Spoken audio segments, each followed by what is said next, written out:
Right before that colossal typhoon slammed into town, my folks booted me out of the house. They claimed it was because they were worried there wouldn't be enough grub for everyone. Having me around meant extra bellies to feed, which would leave my brother, his missus, and their kids starving. The typhoon hit hard, sweeping me away and smashing me on the street before I even got the chance to claim that $1 million lottery ticket I'd been lucky enough to hold. When I came to, I discovered I'd been thrown back in time to 5 hours before the storm's arrival. Before they could even boot me out a second time, I offered to pack up and leave. My parents lavished praise on me for being level headed, while my brother and his wife thought I was pretty sharp, and my nephews just snickered, calling me naive. What they had no clue about was that when the typhoon finally hit, their creaking old house would come crashing down into rubble. When I opened my eyes once more, I was lying safe and sound on my own little cot, the agonizing pain mysteriously gone. It hit me then. I'd been granted a do-over in life. I rifled through my backpack, heart pounding with relief when I saw that hidden lottery ticket was still there. Clutching it tight, I couldn't help but cry tears of joy as memories of my previous life came flooding back. In that former life, the weather report had warned that the superstorm would make landfall near our town at about 7 p.m. That very afternoon, my parents unexpectedly insisted I drive over 4 hours out to the countryside to take care of my grandparents. With typhoons being notoriously unpredictable, such a long trip was downright suicidal. I refused and demanded the truth. That's when my mom, with a heavy sigh, admitted that she and dad were genuinely scared of not having enough food at home. With supply lines cut off by the impending typhoon, they were terrified that my brother's family might end up starving. It was hard to swallow. Just the night before, after my mom's urgent call for help, I had risen early, stocked up on vegetables, meat, and fruit in the city, then spent over 2 hours on a bus to deliver the goods. Everyone had been all smiles upon receiving the supplies, only to flip and insist it still wasn't enough, and then decide I needed to leave. No matter how much I pleaded, they wouldn't budge. Even when I promised to only sip water and keep my grub to myself, they shooed me out when I wasn't looking and slammed the door behind me. I banged on the door, screaming until my hands hurt and my voice turned hoarse, but no one answered. All I could hear was my dad's voice saying, "Life and death are fated, and misfortunes are in heaven's hands." They figured with no transportation on the roads, I'd be on my own in that typhoon. Dying once taught me that this family was full of ungrateful people who didn't deserve my sincerity. Later, amid howling winds and pelting rain, I was tossed high into the air, slammed against a coconut tree, and met a gruesome end. To my bizarre relief, after that death, I found myself floating up above and witnessing their makeshift house crumble entirely under the typhoon's wrath into nothing but rubble. Seeing that, I finally felt I could let it all go. As I mulled over all this, I checked the clock. Just under 5 hours until the storm would strike again. I decided then and there to ditch that perilous house immediately. Even if they hadn't kicked me out, I wasn't sticking around for their sake. I packed up my lottery ticket, Idaho, and bank cards, threw in a couple of clothes, and headed out. "Hey, Mom, Dad, Max, and everyone else, I'm stepping out for a bit," I announced. My sudden appearance hushed the room. Acting like I hadn't heard them planning my ousting, my mom asked, "Tess, you're up already. Didn't you stay up late last night? With the typhoon coming, you're heading out now?" I grinned and replied, "Didn't Grandma and Grandpa mention they weren't feeling too hot in the group chat yesterday? Since the storm's so close, I'm planning on sticking around in the countryside for a couple of days to look after them." At that, everyone visibly relaxed. Still, my sister-in-law, who was usually all suspicious, piped up, "Aren't you worried about running into the typhoon on the way?" My eldest nephew, Milo, who was busy gaming, mumbled without even looking up, "Idiot." As always, no one paid much mind to his cheeky comment. I shrugged it off and explained, "Nah, it's early days. With so many of you staying in, I'm more worried about food and water shortages during the storm. And with everything closed down, it's best I stay with Grandma and Grandpa since they're fewer in number. That way, there's more to go around for everyone else." Their faces softened. Mom even held my hand and smiled. "Tess, you really are a thoughtful one." Dad took a long drag on his cigarette and nodded approvingly. Well raised, you've shown some sense today. Only my second sister-in-law scoffed, whispering to her husband, "She's just an outsider. Good, she knows her place." I ignored her snide remark and turned to my brother. "Hey, Max, can I borrow your van? There aren't any buses out there now." My sister-in-law's face darkened immediately, so I quickly added, "Oh, I heard Uncle Theo's orchard had an awesome harvest and the pigs are nearly market ready. I just got my bonus, so I'll bring back some extra fruit and fresh meat." That brightened her expression, and my brother handed me the keys with a grin. "If you need the van, no problem. Just make sure to load it up with meat. Don't worry too much about the fruit." I promised to do so, grabbed the dog carrier, and headed down the stairs. Milo finally looked up from his game and shouted, "Stop! Don't take that dumb mutt, Zeke." My second nephew, Jay, rushed over and tried to push me to grab the carrier. "It's our pet. If you take him, I'll tell Grandpa to rough you up." Even my fourth nephew, usually glued to his phone, chimed in, "Yeah, Tess, leave Zeke alone, Rich. Our dog. If you do, he's our dog slave, and you know what that means." I could tell their banter was half joking, half real. I replied coolly, "Look, y'all never wanted to pay for Rich's shots anyway, and if you eat him, you might catch rabies. Keeping a dog around in a typhoon is just extra hassle. I'm taking him to Grandma and Grandpa's place to guard the house." This time, even my second sister-in-law agreed. "Yeah, take that smelly dog. I think Jay might be picking up fleas from him." She gently restrained Jay and signaled for me to head out with the dog. Milo tried once more to snatch the carrier, but Mom and the sister-in-law held him back. "Same stinkin' mutt, don't worry about getting sick," she scolded. "And Tess, if you take him out, don't bring him back all germy," Mom grumbled. Amid all the chaos, I bolted out the door with Rich. As I left, Jay hollered, "Fool, you're gonna get blown away with that dead mutt." That nearly made me lose it, but then I looked back at the house and felt all my anger just melt away. I even shot Jay a knowing smile, thinking, "Hope you keep yapping just as much when the storm hits." Once in the van, I set Rich's crate down and gave him a reassuring pat on the head. "Yo, my Rich ain't sick. He's the best little pal ever." Rich seemed to get it. His eyes sparkled with excitement like he knew we were finally breaking free. In my previous life, when I was left out in the cold, Rich was the only one at home barking like crazy, begging for someone to rescue me. Milo and Jay, those little terrors, nearly beat him up and even tried to torch his fur with a lighter. But Rich didn't care about the burns. He leapt from the balcony, limped over to me, and stayed by my side. Sadly, that typhoon was so brutal that he'd been swept away and killed on the street. This time, there was no way I'd ever abandon him. We drove off in a beat-up van toward the city. I wasn't about to risk a dangerous trip to the countryside to see my grandparents. Not only was the journey long and treacherous, but their little house probably couldn't stand a chance against the storm. My dad always bragged about being the eldest grandson, yet he dumped the duty of caring for our grandparents on me, their least favored granddaughter. It's a twisted version of filial piety. Like our whole family, I have 4 brothers, but none of them ever came through when needed. The van rumbled to the outskirts a couple of hours away where the air was stifling hot despite the looming typhoon, the sky painted in eerie purplish-red hues. At that point, flights were grounded and trains had stopped, leaving no other escape route. I didn't go back to the old teacher's dorm. Instead, I found a 5-star hotel that even allowed pets, swiped my credit card, and booked a room for the week. The hotel was renowned for its resilience against high-level disasters, having earned global awards, and its location, nestled near mountains and away from the sea, made it one of the safest spots in the city. I specifically asked for a suite on a lower floor to feel extra secure. After all, no one understands the raw power of a typhoon better than me.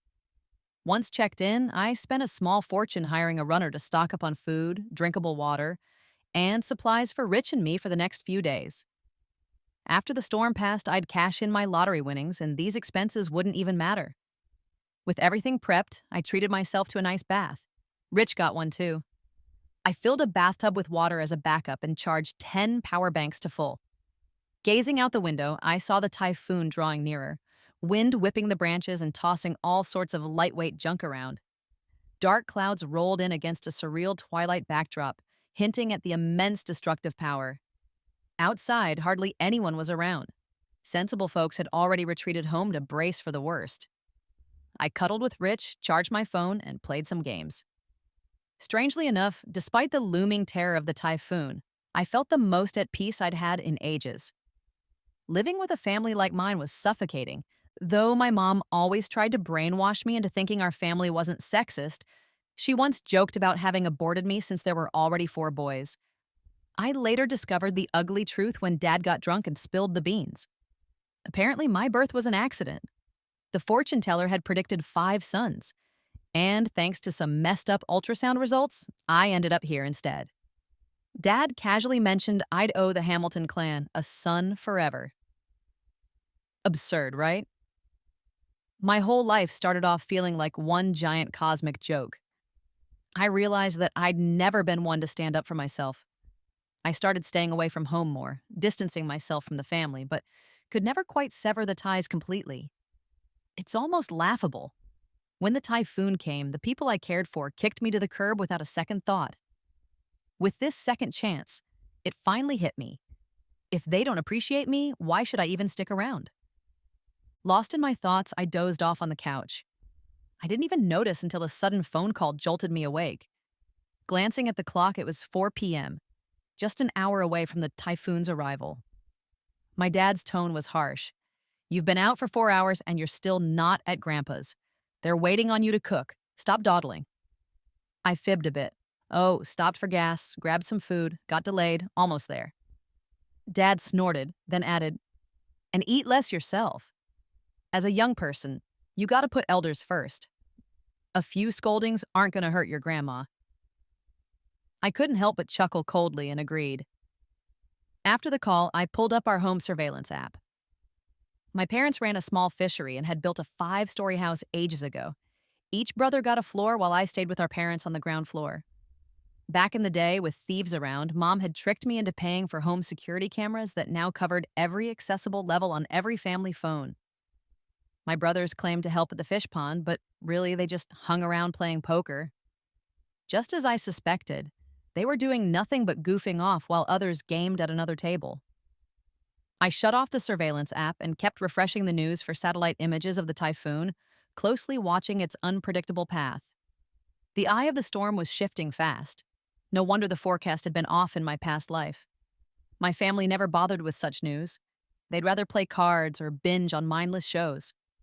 Even if they caught a glimpse of current affairs now and then, they'd only pick up a scrap of survival tips. But that's not my problem anymore.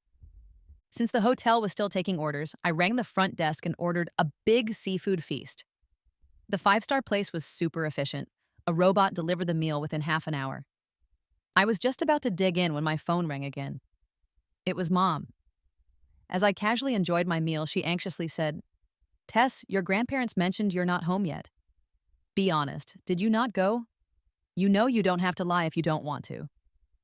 I munched on a piece of salmon and replied, "Mom, it's not that I didn't want to. I just took a wrong turn earlier. I'm on the right track now. Tell them I'm almost there." She seemed relieved, then hesitated before adding, "Since you took a wrong turn, do you want to come back home first? There's something going on." I was puzzled. I'm almost there. Turning back would have been a nightmare with that typhoon, so I pressed on.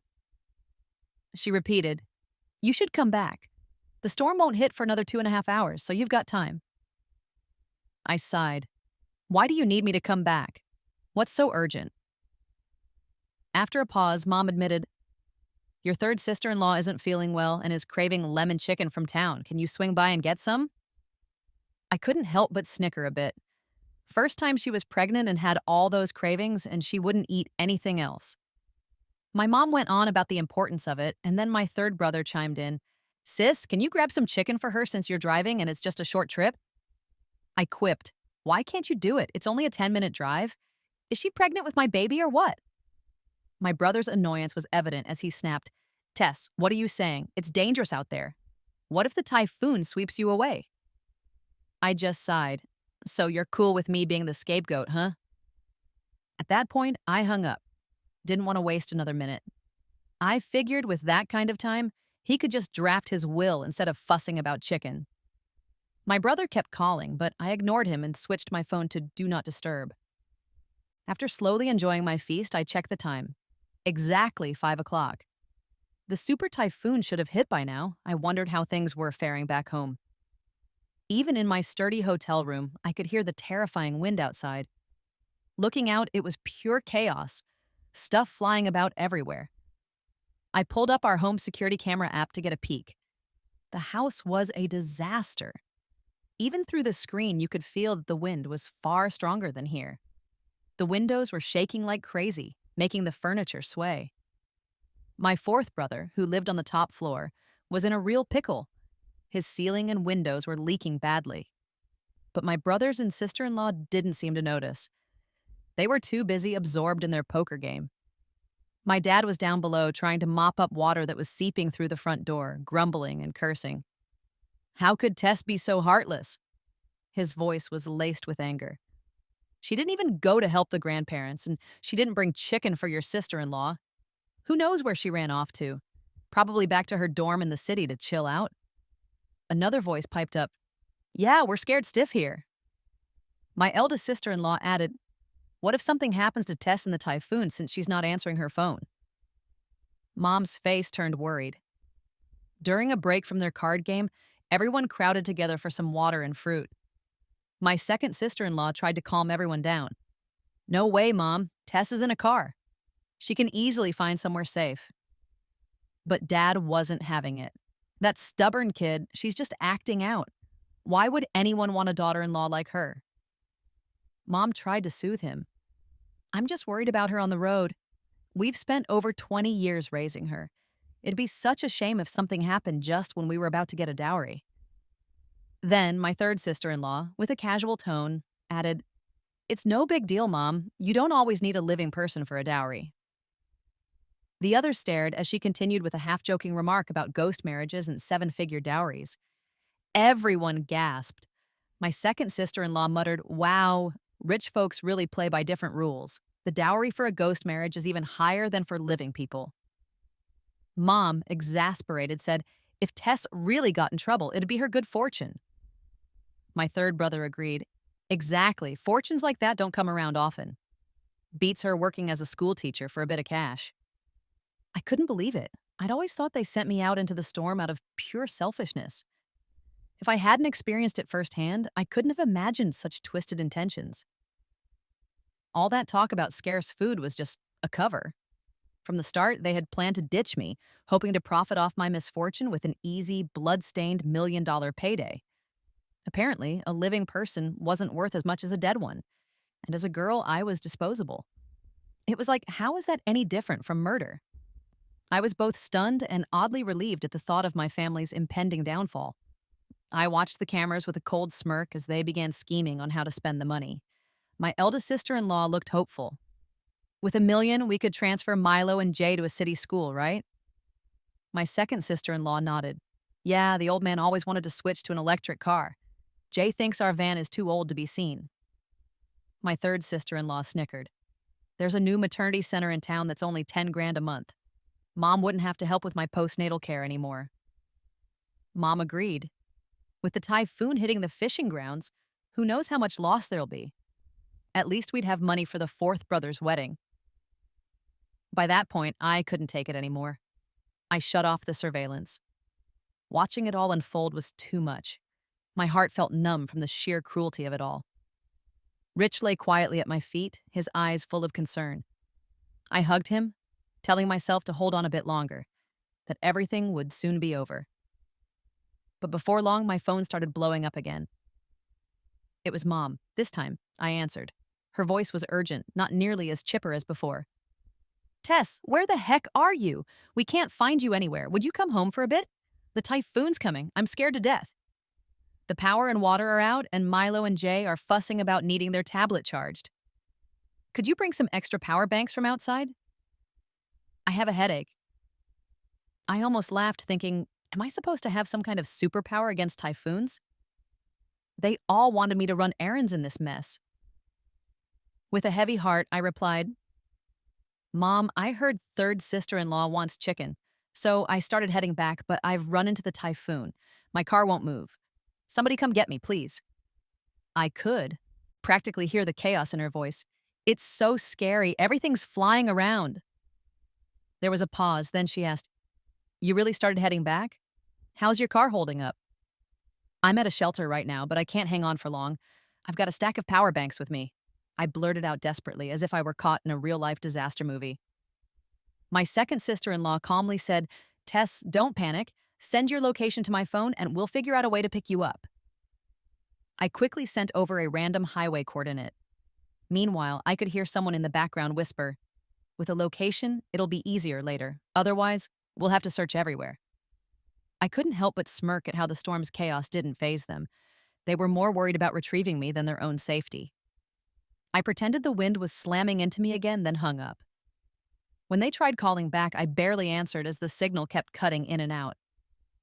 Unable to reach me by phone, they turned to harassing me in the family group chat. Mom bombarded me with a string of 60-second voice messages. Tess, the windows are shaking and water's rising. Come back and help clean up the water. Several windows are shattered and furniture's flying. It's terrifying. Drive back home and rescue something. Our house is nearly a wreck. Hurry back and help, Tess. Another message read, The streets turned into a river and the first floor is already a meter high with water. I'm scared to death. Your brother and his wife have moved up to the fourth floor to play cards and we're stuck on the second. The house won't get submerged, will it? Come on, bring some food at least. Milo and Jay are starving. Other relatives joined in with shocked comments like, Tess went out during a typhoon? Oh my gosh, what's wrong with grown-ups?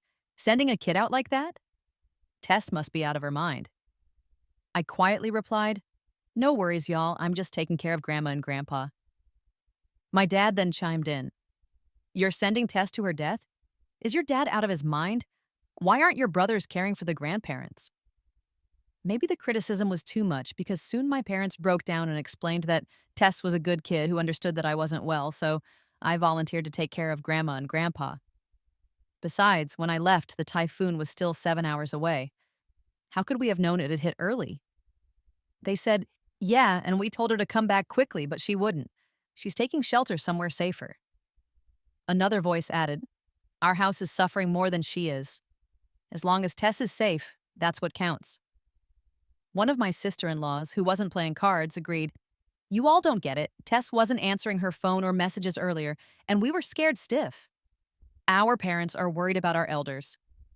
Then one of the men remarked with a chuckle, The dudes just want to sit and play cards, huh? It'd be too easy if they just kicked the bucket. To cut through the drama, I shot another message. Don't worry, fam.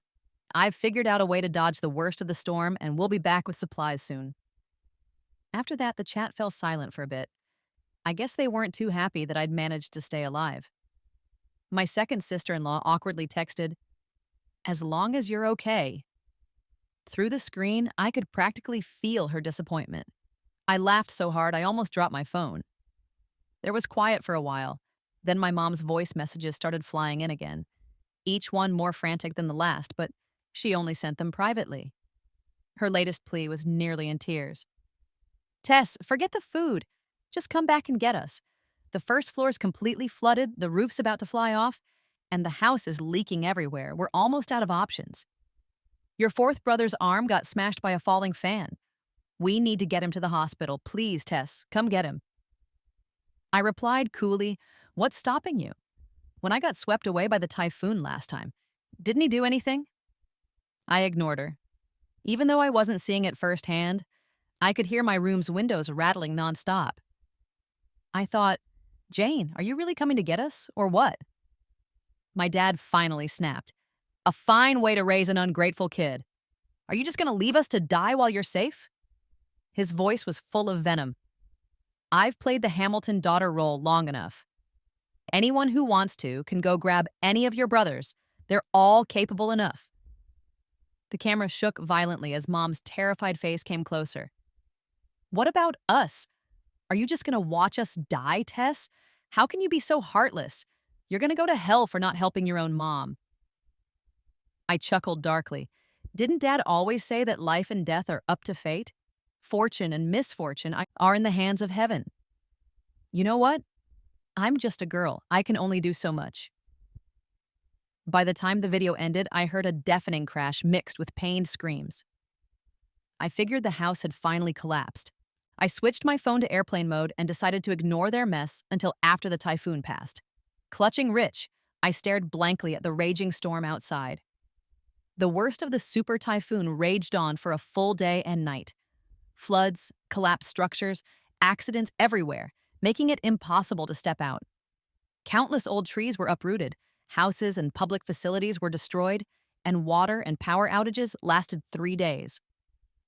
Many lost their livelihoods, family members, and even comfortable homes overnight, all because nature's fury showed us how puny we truly are. I felt lucky to be given a second shot at life, and winning that lottery was more than enough. I even planned to help those in need as much as I could. 3 days later, once it was safe to step outside, I left the hotel to grab a change of clothes from my old school dorm, planning to sort out family affairs once the police had a chance to notify me. But just as I was about to leave, I got a call from the hospital saying my relatives were being treated in the city's emergency ward and I should hurry over. I wasn't totally convinced, but I went to the hospital anyway. When I arrived, I was met by my mom's and my eldest sister-in-law's heartbroken cries echoing in the hallway. My heart sank. Could it be that the house hadn't collapsed after all? I waited for a while before walking over. It turned out it was indeed my mom and sister-in-law, with a little boy, probably Milo, sitting nearby. They looked terrible. Disheveled hair, torn clothes, and clearly injured. My mom spotted me, stared for a moment, then rushed over as if to slap me, forgetting her right arm was in a cast. As she raised her hand, it only made her injury worse, and she screamed. My eldest sister-in-law spat at me. "Tess, you heartless person, how dare you show your face? Did a mutt eat your conscience?" Mom, finding her release, collapsed onto the busy hospital floor, bawling, "How unlucky I am raising an ungrateful kid for 25 years. When the typhoon came, you abandoned us and just drove off to some fancy hotel, not caring one bit about those of us at home." She wailed, "Oh man, I've been hit hard. I lost 3 of my 4 sons, and the one remaining has a broken hand. My daughter-in-law and my chubby grandkid are gone. And another daughter-in-law, who was pregnant, miscarried at 5 months. And oh, Grandma got swept away by the flood, and your dad, his legs got crushed by a wall, and now he's paralyzed." She groaned. "I really regret raising a jinx, a total disaster. It's like the world is just unfair, you know? Why wasn't it you who died?" People passing by stopped, shocked by her litany of losses. It was probably one of the saddest stories in the whole disaster zone. Folks looked at her with sympathy, and a few women even tried to help her up. But when they glanced at me, their eyes were filled with disdain, even disgust. After hearing every one of my so-called sins, the doctors wanted to shush her, but her outbursts only made them try to gently calm her down. At that moment, I felt like the worst person on earth, as if I'd somehow been responsible for all this carnage. I couldn't hold back any longer and shouted, "Can someone explain? Does the typhoon listen to me? Did my house collapse and kill my family because I told it to? You all planned to kick me out before the storm hit, right? You said you were scared there wouldn't be enough food and drink during the storm, so you didn't want to take care of me. I left on my own, trying not to make things hard for you." The room fell silent as people began questioning her wild accusations. "I mean, come on. How could a young girl like me cause so much destruction?" My sister-in-law snapped. "So you admit you were lying to us the whole time? That you were safe from the start? You tricked us into driving back to get you. If you hadn't lied, we would have already escaped." I interrupted. "You knew how bad the typhoon was. There's no way you could drive in that mess. Yet you kept asking me to send food and power banks to get people to the hospital. What was your real intention? And can you honestly say you weren't hoping I wouldn't come back?" She was left speechless, mumbling. People around started murmuring, "You can't blame a natural disaster on one person. In bad weather, everyone's just trying to survive." One person even quipped, "Asking a single girl to save the whole family is just too much. Blame it on bad luck." Just then, the emergency room doors burst open, and a grim doctor came out saying, "I'm sorry, we couldn't save the patient's legs. They had to be amputated."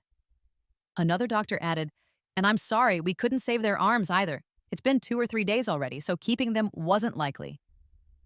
At that moment, Mom fainted, and the doctors rushed to help her. My sister-in-law then barked at me to scram. Not bothered, I turned to leave. But then a nurse, oblivious to what had just happened, started asking for hospital fees. My sister-in-law was livid. Don't you have any decency? After everything our family's been through and you're asking for money? Look at what the typhoon did to our house. Where are we supposed to find cash? She pointed at me just as the elevator doors closed. By the time she realized and tried to catch up, I was already in the parking lot. They'd have to sort out the money on their own.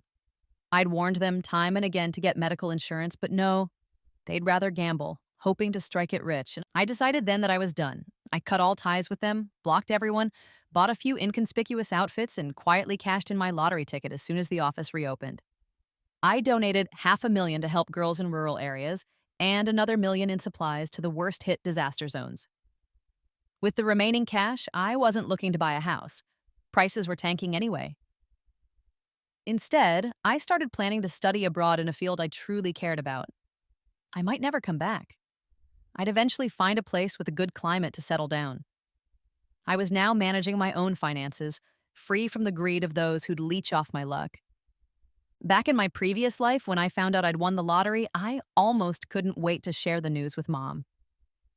But knowing her favoritism, I kept quiet. I even joked, "What would you do if I won $100,000?" And she dead seriously replied, "It should be split 5 ways. Mom and Dad get a share, and one for each of your brothers' families." I was floored and asked, "What about me? I won it." Without a second thought, she said, "You were raised by us all these years. Your little salary never repays the favor. Your brothers are the ones staying at home to take care of us old folks. You, being a daughter, won't be around once you're married, so you should do more for the family." That attitude left me speechless and convinced me to never reveal the win. A few days later, when Mom and one of my sisters-in-law couldn't cover the medical bills and showed up at my school begging for money, I'd already resigned after claiming my prize. Working locally after graduation had been their choice, not mine. When they couldn't find me, they resorted to basic calls to the police. When the cops eventually showed up at my nice, furnished apartment where I was studying, the whole family was there.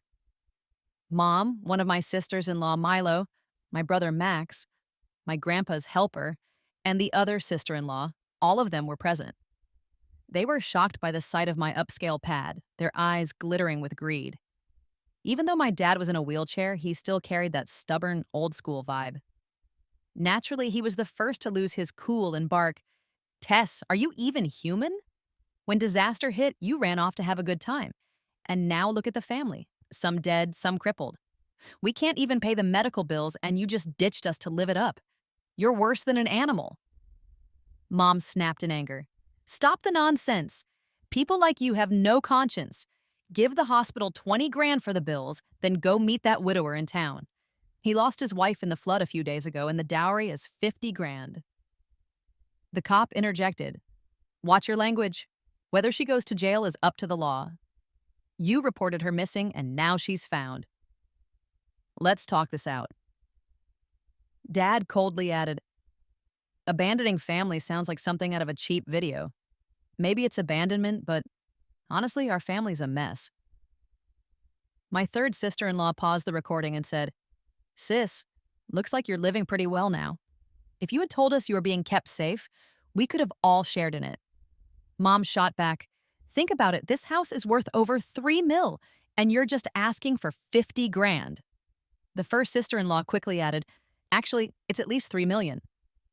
The family then started bickering over who deserved what, with Oscar, my eldest nephew, and others arguing about cash for treatments and wedding dowries. I rolled my eyes and thought, am I your dad or your mom? Whoever raised you should be responsible. I calmly stated, "Officer, legally, my only obligation is to support them once they're 60.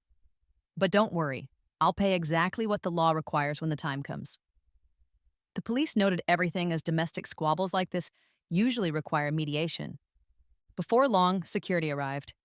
I'd called them earlier because of all this mess.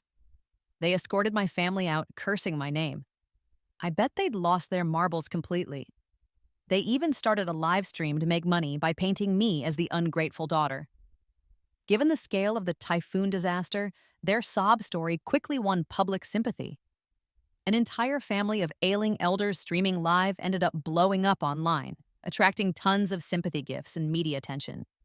But my family, growing cocky and desperate for more money, ramped up their accusations and played the family love card, hoping to benefit from the endless generosity of strangers. They figured that the drama would drag on and the money would keep flowing in. One voice even declared, "Daughter isn't filial, it's our fault for spoiling her." With her leaving, it's understandable. We're hit hard by nature and human cruelty. But if she returns, well, we'll forgive her. Another sister-in-law added, "Sis, as a woman, I say it's good to have family behind you. Visit us if you can." This disguised plea for sympathy actually worked, drawing in the pity of older folks and ramping up the hate directed at me. Even the neighbors began pointing fingers. On a record-breaking day for them, I started my own account to set the record straight. No long speeches, just the full, unfiltered story of that typhoon day. The clincher was the surveillance footage from my phone showing them plotting to kick me out, even in the midst of the storm, all to exploit my misfortune for $1 million payday. Boom! The public opinion flipped, and everyone was stunned by how low they'd stooped. Comments poured in demanding the return of gifts and money. The family tried to resist, but the video was undeniable. Before they could sort themselves out, the platform shut them down and forced them to refund any unwithdrawn gifts. With nowhere left to go, they retreated to Grandpa's old house in the country, facing local scorn. Dad and Grandpa, once proud men, now struggled with shame, lashing out at Mom and my sisters-in-law. The first sister-in-law managed okay with Milo, but the third sister-in-law got blamed for bringing up the whole marriage plot and leaving behind evidence. Frustrated, she tried to sneak away one night, only to get into a fatal accident on the spot. My parents didn't hesitate this time. They went ahead and arranged a posthumous marriage for her to collect the dowry. When her family found out, they trashed Grandpa's place, and he ended up with a heart attack and died. None of this affected my studies or job applications, though. I had solid security at my place. There was just one hiccup. My aunt was out walking the dog when my brother swiped Rich, now renamed Lucky, and demanded $3 million, knowing full well how much Lucky meant to me, even more than any of our own kin. But I wasn't stupid. I called the cops, and because the ransom was so absurd, he ended up getting locked up. In the end, I got accepted into my dream school. With the lottery winnings, I could finish my studies and finally settle somewhere nice. So even though Mom managed to escape the collapsed house, she's been visibly worn out ever since. Taking care of Dad, who's now paralyzed from the waist down, looking after her awkward, dull grandson, and later her fourth son after his stint in prison. I don't know if she regrets it, but she chose her own path. The ones she cares for are the men she holds dear. One day, news broke about my donation. Even though my face was blurred, Mom recognized me right away. Somehow, she'd gotten my number from a friend. My parents called in tears, questioning why I hadn't helped the family after winning the lottery. Mom pleaded for me to come home, promising I'd treat everyone fairly from now on and wouldn't play favorites. I simply asked, "Which home? The one where all I got was a storage room in that 5-story dump?" There was silence after that, and later I left to study abroad with Lucky by my side. I even gave myself a fresh name, Fly, because I wasn't in debt to anyone anymore. I was going to soar free and ride the winds, leaving all that toxic drama behind.